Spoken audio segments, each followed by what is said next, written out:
ഞങ്ങളുടെ പ്രിയ ദൈവമേ, യേശുക്രിസ്തുവിൻ്റെ പിതാവേ, ഞങ്ങൾക്കായി കഴിഞ്ഞ പകലും രാത്രി ഒരുക്കിയ നാഥ, സർവ്വതിന്മകളിൽ നിന്നും അശുദ്ധ വിചാരങ്ങളിൽ നിന്നും ഞങ്ങളെ ഓരോരുത്തരെയും കാത്തു സംരക്ഷിച്ച നാഥ, ഒരു പ്രഭാതം കൂടെ കാണുവാൻ ഇടയാക്കിയ പിതാവേ, സ്തുതിക്കപ്പെടാൻ അർഹനും യോഗ്യനുമായ നാഥ, അവിടുത്തെ നാമം ശ്രേഷ്ഠമാകുന്നു.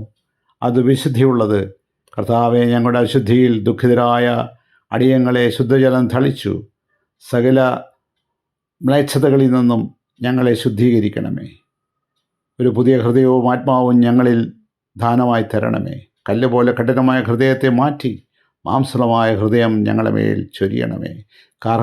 കാർമേഘം പോലെ ഇരുണ്ട ആത്മാവിനെ പകരം വെടുപ്പും ഹൃദയവും മാടപ്രാവിനെ പോലെ ഒരു ആത്മാവിനെ ഞങ്ങളുടെ മേൽ പകരണമേ. കർത്താവേ, അവിടുന്ന് അത്ഭുതങ്ങളും അടയാളങ്ങളും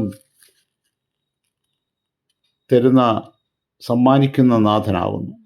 താഴ്വരയിൽ അസ്ഥികളെ ഞരമ്പും മാംസവും ചർമ്മവും പൊതിഞ്ഞ് അവരുടെ ഉള്ളിൽ പ്രാണനെ നിവേശിപ്പിച്ച് മഹാസൈന്യമാക്കിയ പിതാവേ, ഞങ്ങളുടെ മരണമടഞ്ഞ പ്രിയപ്പെട്ടവരെയും ഞങ്ങളെയും ഞങ്ങൾ നോക്കി പാർക്കുന്ന നിൻ്റെ രണ്ടാം വരവെങ്കിൽ പുതുജീവൻ നൽകി വീണ്ടെടുക്കണമേ. യേശുവിൻ്റെ നാമത്തിൽ തന്നെ ആമേൻ.